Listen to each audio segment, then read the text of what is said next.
Welcome to My Psychedelic Roots, a podcast of conversations with people from a broad swath of lived experience to explore their psychedelic beginnings or roots. What led them to start using psychedelics, what those early experiences were like, and how those roots have impacted their life's unfolding. My name is Amy Bartlett, and it is my hope that these stories, generously shared by my guests, offer perspective and insight into the lived reality of psychedelic experiencing, both the shadow and the light.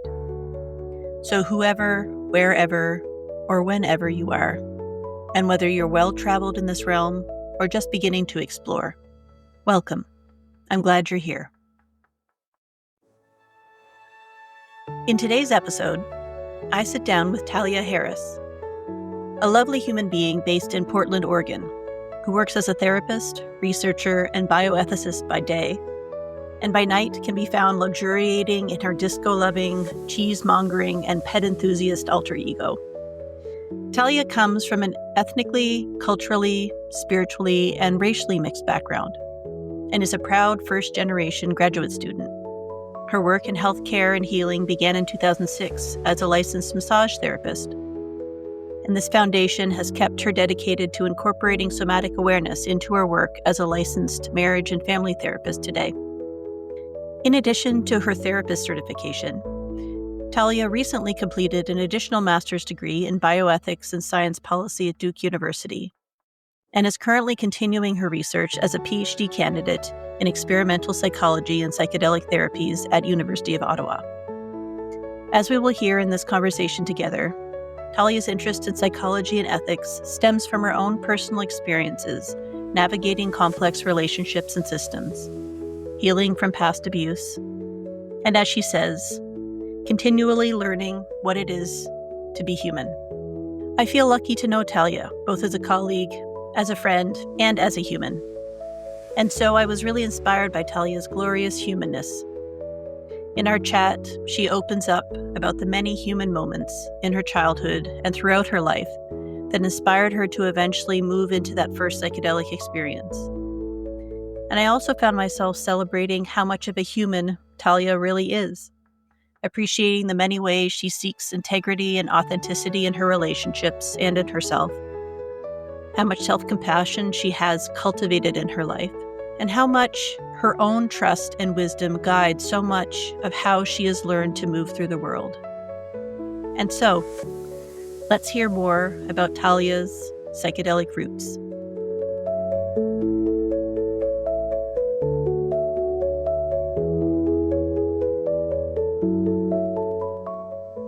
Very good. I'm so pleased to be speaking with you today and learning about your psychedelic roots.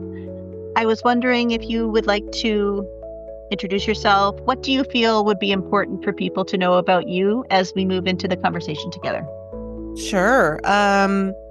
It's always such a odd question. How do you introduce yourself? It's like, I feel like we always lead with, this is what I do versus like, this is who I am. I don't know. I'll try to do a hybrid. How about that? Well, it's probably important for people to know that I know you through my work at University of Ottawa. I'm a PhD student there. I'm also a licensed marriage and family therapist. I also have a master's degree in bioethics and science policy. And that sort of describes me professionally.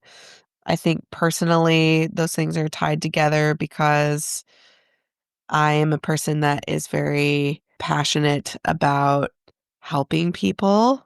I say that like it's a question. Why am I saying that like it's a question? Do I like helping people? I do.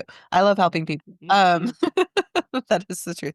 I would say things that are important to know about me. I think a lot of what brought me into the work that I do now is sort of this, I have a bit of a vigilance. I am completely intolerant of intolerance and have a bit of a vigilance around justice. I don't like an injustice. And I think that drives a lot of my work. So I guess those are important things to know about me. Yeah, what else? I love disco. It's a really important thing to know about me, actually. It's my favorite music. I love it. Just go till I die. I love the playfulness of that as well. Yeah. So maybe we can use that to move into talking a little bit about your childhood and Yep. where you come from and how that has bled into you first starting to have an awareness of psychedelics. So I'm curious, thinking back to Yeah. your younger self before psychedelics entered the picture, how would you describe your way of seeing the world and what felt true to you when you were a kid? I had a pretty tough childhood. So what's true for me? Well, it's kind of a split feeling. In one of my homes was very difficult and very unstable and a lot of emotional abuse. Mm, And then in my other home was stable and very loving and nurturing. So mm, I feel like when I think about how I felt in my childhood was like I didn't really know what was true. Things felt very confusing for me, I yeah. think, as a kid. I know I feel like there was certainty for me what environments were safe. Like, I Yeah. had very hyper awareness. I was definitely a highly sensitive child. So, a hyper awareness of conflict. This space makes me uncomfortable. This space, I'm okay. Those are kinda some of my earliest Mm. memories. What kinds of things made a space or a person or a situation feel safe for you as a kid? I think just being sorta left alone, I guess? Yeah. I was asked a lot. I was asked to do a lot. I was expected to do a lot more than I should have been expected to do at the age I was at. Mhm. And I remember that happening from, like, when my parents got divorced or Mm, even before that.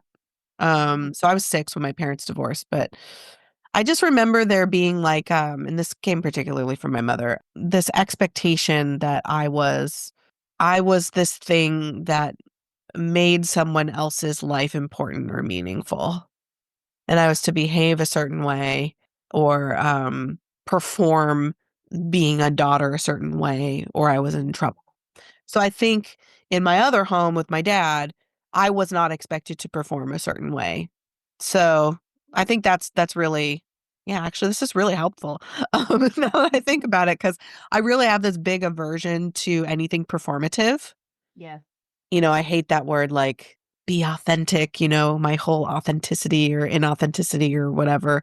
Mm, But that's a part of it. I don't know a better word. So, yeah, I think that, like, anytime I feel a sense that there's a performance to elicit a certain response mhm, in the context where that isn't what should be happening, like if you're acting, obviously that's a wonderful thing to do.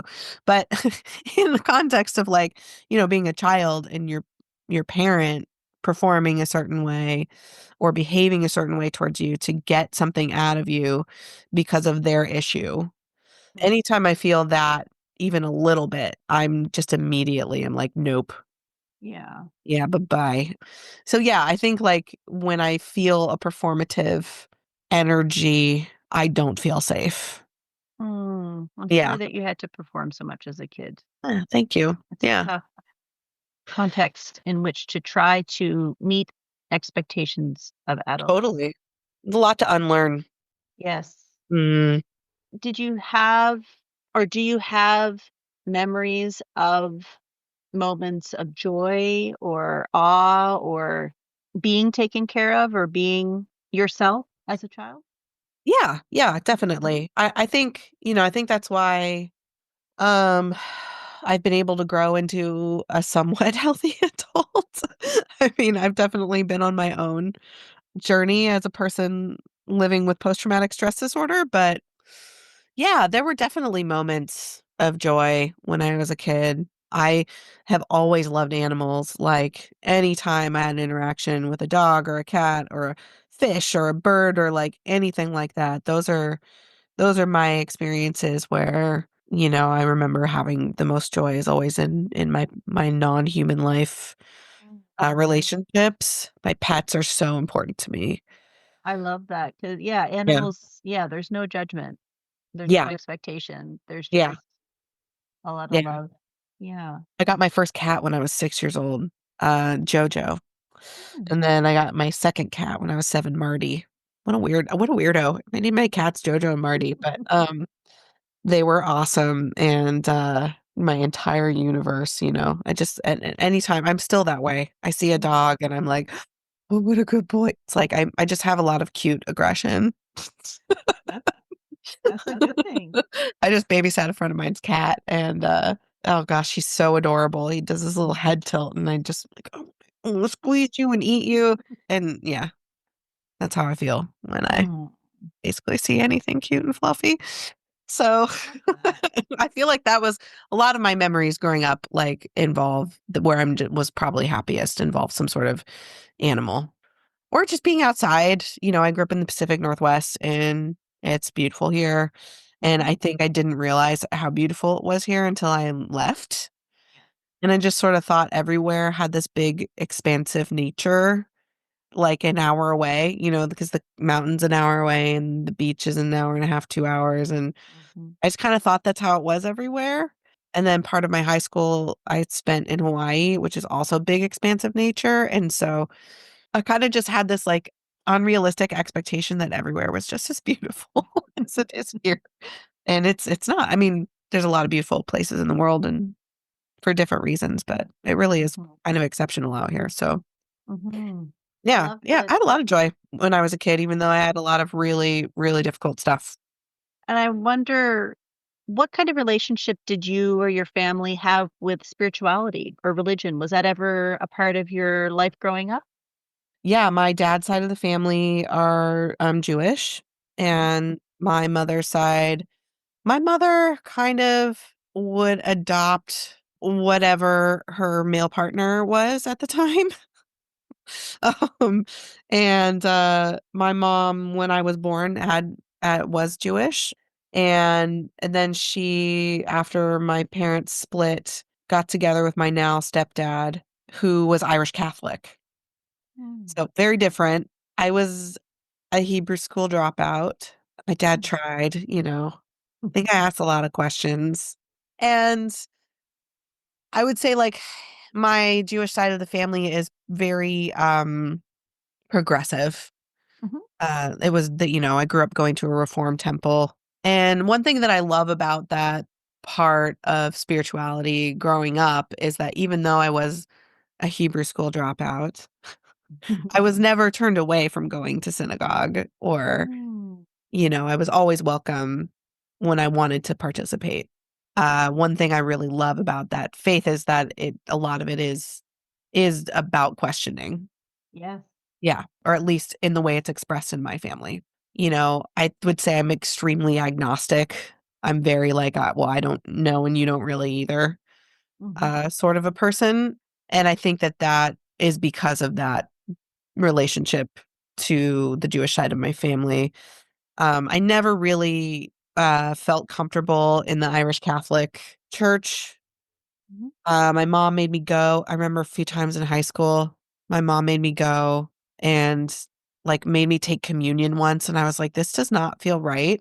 Why do you want me to do this?" I remember arguing with her. I was like and I think she just didn't wanna look bad, Mm. I was supposed to just, cooperate, be amiable, cooperate, and The what are performing. yes, exactly, the performing. So I remember doing that and the shitty wafers and grape juice or whatever it was, and and just being like, "Ugh, why?" And I'm in high school at this point too, and I'm just like a teenager and maybe a little Mhm. extra spicy around questioning. I was just like, "I don't want to," and I remember being forced to do it a couple times, and it's just like, "I don't get it, mom, like, we've been Jewish, like, for a long time. Why do I have to do this now? Why are you doing this now?" It was just sort of confusing, and I sort of get it, my mom had a really confusing life growing up, Mm. and I don't think really had a spiritual center in the first place, and I think my mom was in, so many ways chasing safety, which is Mm. what made her behave the way that she behaved, whether that was a lot of that was an emotionally abusive human, but I understand where it came from. She didn't know her parents, and the parents she did have were, not hers, and they didn't treat her like their own. And, my Mm. mom was Mexican growing up with two white parents that weren't hers, that were drug addicts, and her mom was an addict. And her dad, who she never knew, was an addict. And so, yeah, it was, again, two very different lives. Really, Yeah. and I appreciate you sharing in the sense the performativity Hmm. and the inauthenticity in your experience with your parents Yeah. as a child, also in your experience of spirituality and religion. It sounds a little bit like you kind of rejected both, but you were always accepted Yeah. in the Jewish faith, and that acceptance, being able to be held, reminds me of how you were talking about animals and about nature Totally. and having a place and not having to perform something and still being accepted. Yeah. 100%. Hmm, that's Yeah. kinda cool. That's interesting. So in your child we talked a little bit about your family context Mhm. and some of the complexities that you were navigating as a kid. Touched a little bit on the spiritual side of things. I'm curious, were psychedelics ever discussed? Were altered states of consciousness ever discussed? And yeah, how did that show up or not in your childhood context? Well, it's funny. I was just talking about this the other day with my partner. My mom, had a lot of disorganized attachment, very much struggled with substance use her entire life, even before I was born. And that carried on through her entire life. She passed in 2018, but would, she just had a really unhealthy relationship with prescription drugs. And so I grew up with a very big aversion to any substance, as a result. And, this happens with kids, from parents who drink or, take whatever it is. And I was definitely one of those kids. I wasn't like into like purity culture or like any of that stuff. It was just very like, no, it's not really for me. I'm definitely a late bloomer in a lot of ways. That was one of the ways. Like, I don't think I took my first drink until, as a senior in high school. I think I smoked pot when I was a senior in high school, Mhm. stuff like that. But my first memory of psychedelics is that my mother gave me a copy of Fear and Loathing in Las Vegas when I was 12. And being like, "You should read this book. It's really important." And and just being like, I remember starting to read it and I was 12, and it just didn't take for me, but I remember reading a lot of these scenes. And of course, this isn't the point of the book. I know there's like a much larger point of that book, but to me, what stuck out is her handing me this book and a lot of it having these scenes where people are really high on drugs. And I'm just like, oh, of course she would give this to me, and just being really irritated by it. Mm. And then I never finished it. I probably should read it now that I'm older. That was one of my first memories, and then, being like, "Why did you give me this book?" And her just be like, "Oh, aren't those scenes, like, funny? They're on psychedelics and all this," and I'm just like, "I didn't find it funny really at all." So, you know my mom is also part of the reasons why I'm kinda like, I know a lot about pop culture, and, Mhm. like, there's a lot of really big pros about my probably inappropriate exposure to a lot of movies and books and films and music and all of that stuff when I was a kid, but I remember being, like, particularly, like, "No" to that. So that Oh, was a interesting. yeah. It's a lot of folks, if they are exposed to psychedelics or the concept thereof as kids, it's the parents who are putting up barriers or Yep. counseling against, and it's the kids who have a curiosity, but it's interesting in your case, exposed My to it mom's like, "Isn't this funny?" And I'm like, "No." This isn't funny. Uh, no, this just reminds me of when you're high. No, not really finding it Mm. funny. Yeah. And, my dad was very, my dad's a creative, he's a musician, and he was very non-restrictive with me, and I think, like, I was a really good kid, Mhm, and I don't think he ever really worried about me, mhm. "getting in with the wrong crowd," or, I Yeah. yeah, my dad was just so if I had questions about, like, drinking or drugs or anything like that, like, I felt like, nothing was really hidden from me, I think. So, I it love was how pretty you describe permissive. that. Yeah. Mhm, A corollary of acceptance is mhm, trust, and it yeah. sounds like that you were trusted as a child Yeah, by your father. yeah, yeah. I mean, I think I grew up really fast and Mhm. became the object of non-conflict. In hindsight, I think a lot of my development and my confidence and all of that stuff was negatively impacted by that, being the peacemaker, the good kid. You were the adult, it sounds like, in all I was that. definitely the adult, Yes, it sounds big like. time, especially especially once my brothers were born. Yes. Yeah.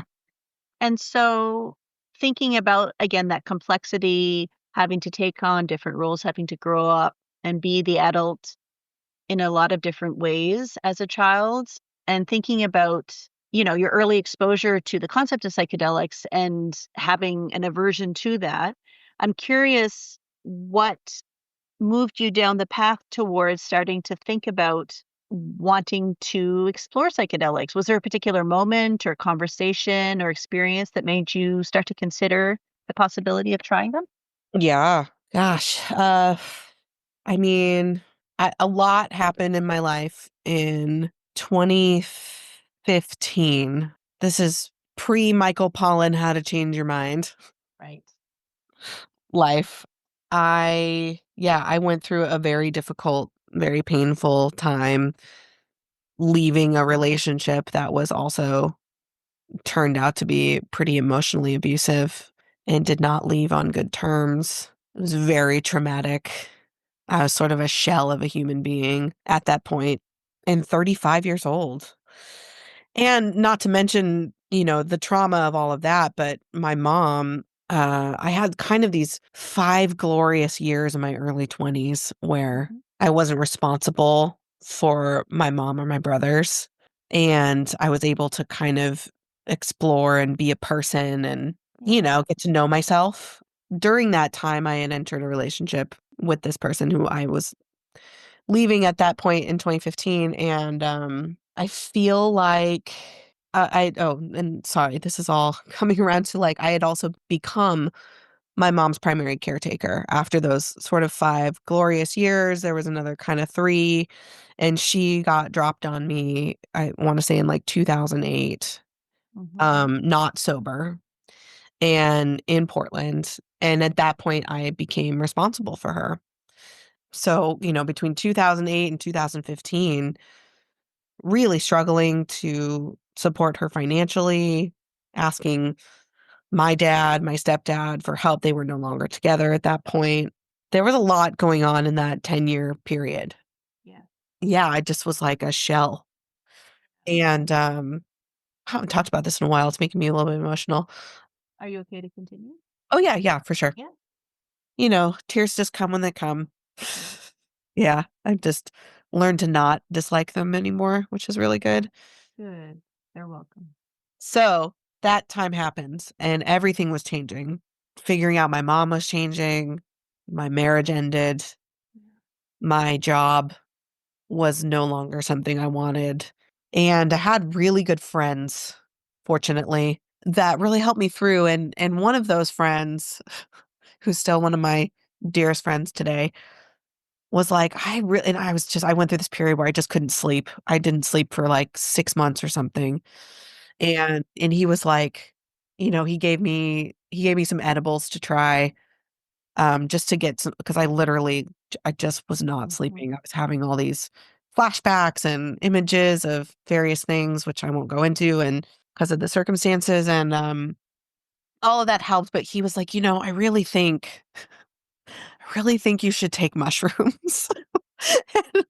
And I was just like, "Come on." I'm Mhm. like, "I think you just wanna see me high Mhm. because you haven't." And, The edibles were cannabis edibles? yeah, the edibles Yeah. and cannabis edibles, yeah. Gotcha. But, I just remember him sitting down with me one day and was like, "I just think they would really help." And I'm like, "How is that gonna help?" I don't get it, dude. I don't know what that would do other than make a really good time for you, which understandable. It would probably be pretty funny to see me on drugs. Did you know So, people who had taken psychedelics before? Did he you had taken psychedelics before, Okay. obviously, and most people in my life had. I mean, like, Wow. including my ex-husband who would take them, occasionally for shows or whatever, and I always just got really annoyed by it because I think it wasn't necessarily the drug, it was the attitude and the moodiness that I would have to deal with after, Right. which was more about him than the drug. But of course, that would push on buttons around my mother. Right. And of course, obviously. I mean, it all seems like so obvious now. So I was just like, I don't know, whatever. It's I kind of brushed it off. And I remember that Christmas, and I know this is getting to answering your question, like what was your first experience? I remember that Christmas was the first Christmas that, and I have a family that celebrates both Christmas and Hanukkah. Big, huge family. I just remember being like, I can't go. It was just the first year that I wasn't married. It was the first year, just everything felt just like too much. And Yeah. I've always been a really sensitive person. And I think that at that point, I just broke, like I couldn't hide being sensitive anymore. Right. I think it was just the last thing I wanted to do was to go to my families and answer any questions. Perform. Yes, exactly. Answer questions about my separation or what happened. It took me over a year, almost 2 years to tell my family, like, what happened. I just couldn't do it. Had kinda been like I had been thinking about it. I remember just sitting and thinking about it for, like, a week, like, "I can't do this," and I picked up my phone and I texted my friend and I said, "Hey, what are you doing on Christmas?" And he was like, "I'm just here. I'm not visiting my family." And I was like, "You wanna do Christmas mushrooms?" Yeah. Oh, interesting. Yeah. Did you think about them in a therapeutic way or recreational, or you just didn't know at that point? You were just I like, was "Ugh." thinking about them in a therapeutic way, because I had this friend being like, "I really think they'd help you feel better. Like, I Mhm. think they'd help you come through a little bit of this darkness." He describes it, and I still describe it this way. It's like brain floss. Yes. Yeah, is how he described it to me, and I was like, Had you "Man, done any reading on them? It was nope." more just listening to him and sort of anecdotal advice and thinking about it. Yeah, and, remembering back to all the times I've been with friends who've been on Molly or mushrooms, and just what a good time they're having. I was always a designated driver. I've always been able to have a really good time without anything enhancing my time. Like, I'm pretty able to step into spaces of, like, extreme especially with, like, music and dancing. Like, I experience, I would say, altered states with those 2 things Yeah. well before I've experienced an actual altered state, and, Beautiful. The disco effect. 100%. So, I was kinda like, "I don't really need it." Like, he had kinda just been slowly, like, prodding me like, I really think you should do this. Let's do this." And finally, I was just like, "Yeah, fuck it, fine. What am I even scared of?" Like, what do I care? Like, I just wanna I want to do something so different, I think is really what was happening. It's like all of this stuff had broken and I had lost myself, and I was Mm. like, "You know what? I'm just gonna do something." I Mhm. didn't even care what it was, and that for some reason sounded like a thing that would be okay. Yeah, it would, and he was so gracious and set everything up for me, and, like, I think he had, like, a coloring station on one Oh, part of the kitchen and, like, a lot of really nice cozy blankets and a bunch of music and, basically something for any particular mood that was gonna happen. that's so, like you say, generous and It was thoughtful, and again, 100%. in that sort of way, tapping back into that childhood self of, like, Yeah. there's there's choices. I can do what feels right for me. There's no Yes. rules. I can do and flow and be cared for Yeah. in whatever way I want to engage. Yeah. Wow, that's so perfect for you. It really was, and I had a great experience. So, out of curiosity, if Yeah. your first experience, as we go into it, were a chapter in your life story, what would the title of that chapter be? I think, 'cause I keep wanting to say the beginning, but that doesn't feel quite right. It's like it wasn't because it wasn't a beginning. I guess it was, I mean, I definitely feel like that whole year, not just the psychedelic experience, it was the beginning of maybe returning to like myself, Yeah. and no longer abandoning myself, I Mm. think, or Mhm. like understanding like the ways that I had been out of survival, frankly.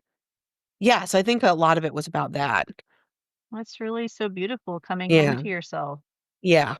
Which is so like, the title of the next psychedelic experience memoir, but We don't but that's what's true, you know? It's what's true, and, Yeah. Yeah. that's the case for lots of folks. Yeah, So it's totally. okay. So Yeah. tell me, what was that first experience like? How did you feel? It sounds like your friend had very thoughtfully prepared a beautiful set and setting for you to Yeah. into together. How did you feel going into the experience? Were you nervous? Were you excited? Were you just sort of surrendered? I think I was nervous, like, a couple days before, but I think once I got there, I wasn't. Like, I was so this is one of my most deepest trusting humans, so Mm. I just feel like I just knew I was gonna be taken care of, and it was just lovely. Like, Mhm. I love music so much, like, it was my first career, and I had not necessarily been connecting with it for a long time for various reasons, and I feel like yeah, it felt like I had this permission to be this highly sensitive person that I am. Yeah. Yeah, I was just like everything's shinier. That's what I remember, is like everything just sounds more clear and more beautiful and looks more clear and more beautiful. Mm. How was the come up? I remember feeling really I actually, and this happens to me every time, is I get a little bit nauseous. And I get couch locked every time, without fail. Doesn't matter the dose, doesn't matter Mhm. what happens. I do remember that being initially like, "Oh, I don't like this," but, my friend was very good, and he's like, "It will pass. It's fine. Have this. You're taken care of," and Mhm. I was able to sort of breathe through that, but the come up, I just remember experiencing, like, a lot of heat in my body and really intensely feeling it, and then everything just glowing, and, and this was not the first time, but the second time I had this experience where I was locked on the couch. I put this blanket over my head, and I was just uncontrollably laughing in the Mhm. way that only mushrooms can make you uncontrollably laugh. It's the best laughter you'll ever have in your life. And, and I was just laughing, just cackling, and my friend being like, "Are you okay under there?" I'm like, "It's so good under here." I just couldn't stop, and I feel like I had that experience in my first time as well. It's just the laughter. Mhm. So, I just remember a lot of laughter. My first and second time, I laughed so much that my body hurt the next day. That must have felt like such a Yeah. contrast. Again, thinking back to your childhood and the Yeah, contrast that you were holding, so much totally. sadness at that time in your life, and you're Yeah, having your first experience, and the contrast of feeling so much, or at least your body laughing. And yeah, did you feel joy? yeah, yeah, totally. Wow. Yeah, and I think I was something that, like, I just hadn't felt in so long, like yeah, I really think that was, like, the most healing part of it. It's, like, feeling this thing that I'd forgotten how to feel. Yeah, it's like, you don't tangibly until you tangibly feel something, sometimes you don't remember how to do it. I think it just helped me remember how to do it. I'm so glad you got to experience joy again at Me that too. point in your life. Ooh. Yeah. And it felt like life-saving. So, I understand when people say that. Mhm. Yeah. So what was the arc for you in the experience? So you came up and then everything just sort of glowed Yeah. and everything felt. Everything just felt better. Just everything Mhm. was pretty. Did you use the different stations that your friend had set up for you? I ended up coloring the next day, which Cool. I deeply enjoyed. I still love adult coloring books. I always have, even prior to taking mushrooms. Yeah, I think I mostly I mostly listened to music. I Yeah. was pretty stuck on the music. Good. Yeah. Yeah. And did your mood or your emotions change depending on the music, or was it all just a bit of awe? I feel like it was kind of all I had a good mood the whole time, Amazing. which was great. That has not been the case with every experience I've had. I've since had like very scary and negative experience Mhm. while communing with psilocybin, but 90% of my experiences have always just brought me into a really wonderful point of feeling elevated, not egotistically, but like just feeling like everything is brighter and everything's going to be okay. Yeah. Yeah. Yeah. And do you think that's what your first experience was trying to show you in some way? Yeah. Yeah. Totally. Yeah. Mm. Yeah. Was there a particular longing or question that that first experience seemed to answer for you?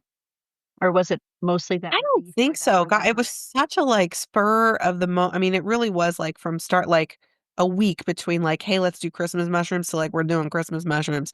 So I don't even know if I had a time to think about it. It really wasn't like there was no preparation or integration really, Mhm. I guess actually that's not true. I think did talk to my therapist about it after I did it.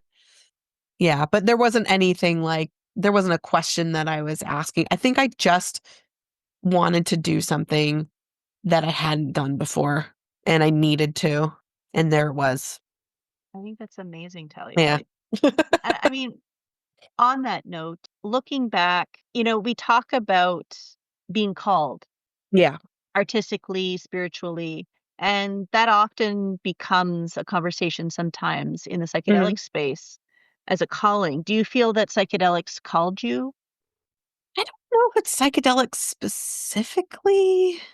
Mhm. I mean, I guess it just kind of gets into like, belief systems, right? It's like, I do feel deeply connected to something. Mhm.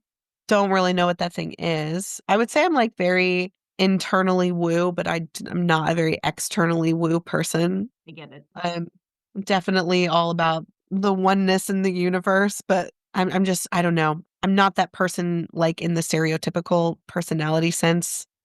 What's a typical person and what are you not? Oh, yeah, I'm just gonna be like a judgy asshole. We don't have to yeah, that's cool. I was just No, trying to help you find words no, for it's the fine. You don't even have to situation. edit that out. It's just like it's petty Talia being, like it's like the caricatures that you It see in again, our it comes community, back right? again. Yeah. Hearing is, again, that aversion to performativity. Yeah, It's totally. a it's yeah, another through line, Yeah, yeah. which is beautiful. Yeah, like I'm not over here with tapestries on my wall, I guess. I'm not crystal rubbing. And even though I love crystals and tapestries are beautiful, I'm not judging anybody who is like that. I just picturing all these caricatures of Yes. what people who do psychedelics are and look like or whatever. Yeah, I think there's something about the fact that psilocybin comes from a very big community Mhm. itself, right? And I feel deeply connected to all non-human life in general, and I think that it is its own I do believe that it is its own consciousness, and I think there's something about that that felt important. Yeah. But was I, like, called by whatever that entity is? I don't think so. It feels sometimes I feel like I'm being guided in some way by something, and I don't really know what that thing is. It's so ineffable. It's like when you make a decision about something and you either feel immediately relieved or you feel immediately exhausted. I feel like that was the thing that I started to connect to at that point in my life. I don't know if that was the universe showing me what I'm capable of and leading me that direction. I do think that I was being led there by something. I don't know, but I don't know what that is. I don't know if it was the mushrooms themselves or the universe or Mhm.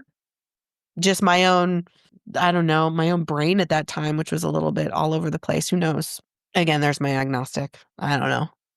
I'm willing to accept all of those answers. I just don't know what's real. Yeah.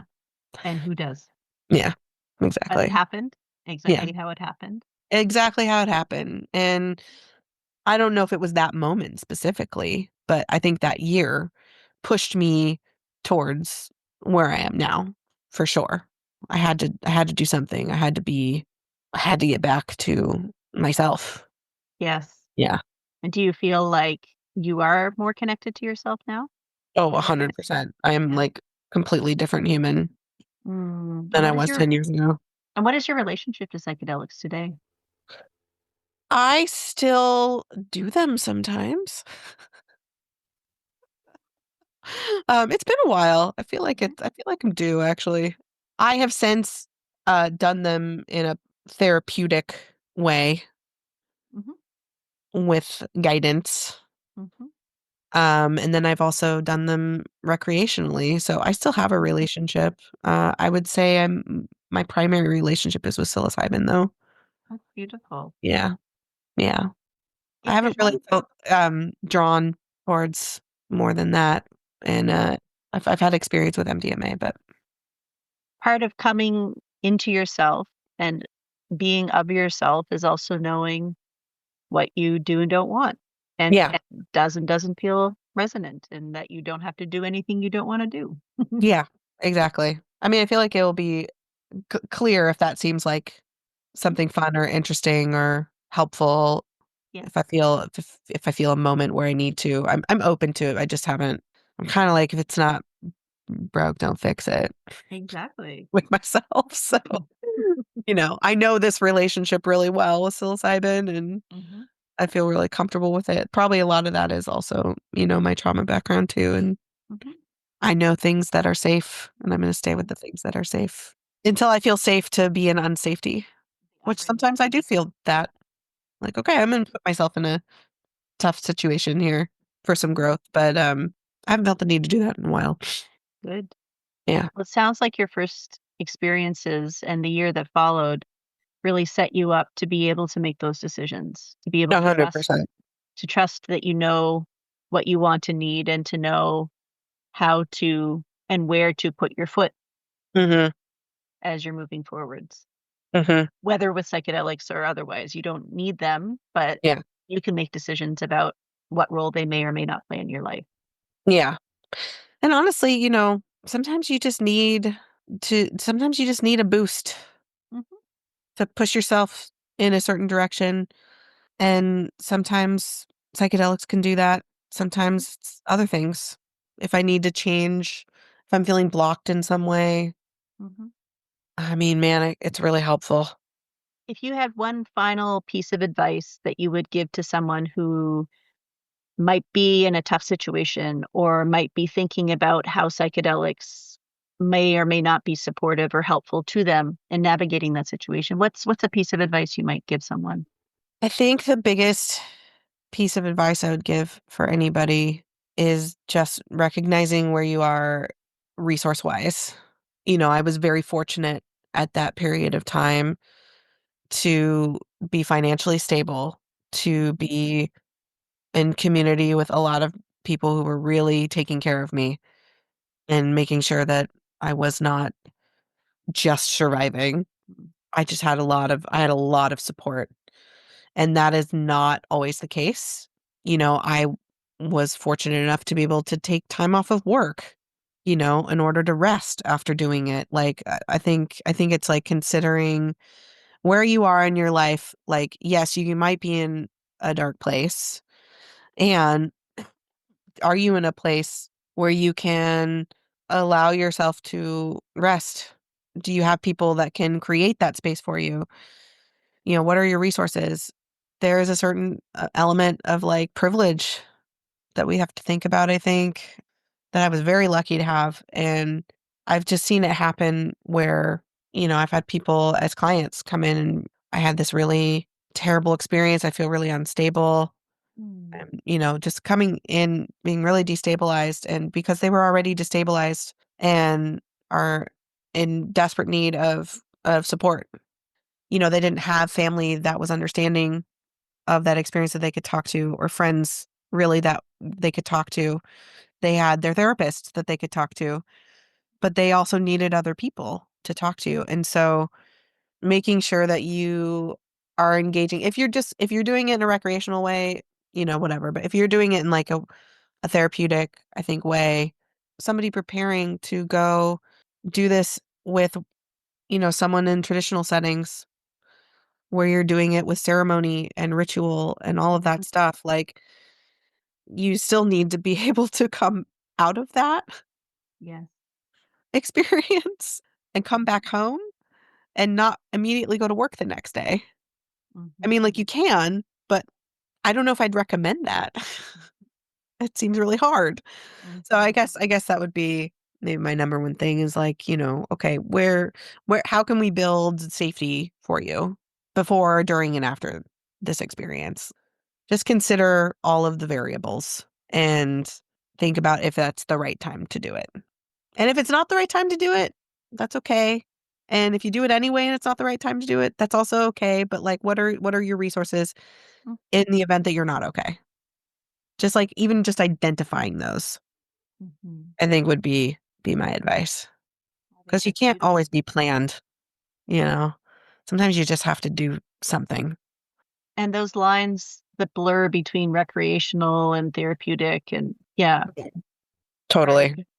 a lot of navigating the space is, like you say, reflecting, taking the time to think about it, assessing the resourcing, and trusting yourself to make a decision that is in Yeah. your own best interest. Yeah, and also, like, not overthinking too. Yeah. Yeah. Yeah, it's such a weird line. I feel like it's like, when I think about taking a trip, or like when I'm planning a vacation home with my friends, which is something I love to do. I do a ton of upfront planning so I can go there and not think about anything. And I feel like, I'm not the person that likes to travel and have this, like, agenda. I'm not like, we're gonna go to this museum this day, we're gonna do this restaurant this day. I don't like that at all. But I do like to make sure I pack everything for as many scenarios as possible. I feel like it's kinda like that. Yes, you're a Yeah. woman who likes choice and option. I love choice, options, and freedom. That is 1000%. Talia, do not box me in, Harrison. Well, thank Give you. me the options. Yes. Yeah. Thank you, Talia. Do not box me in, Harrison, for this amazing chat. It's so lovely to hear about your psychedelic roots and your Thank you so origins much, Amy. in this space. And I'm so grateful to you for sharing today, and so grateful for all the work you do in this space to help others feel safe and seen and supported. So, Thank you, Amy. Likewise. it was a real pleasure. Thank you. Total pleasure. Thank you.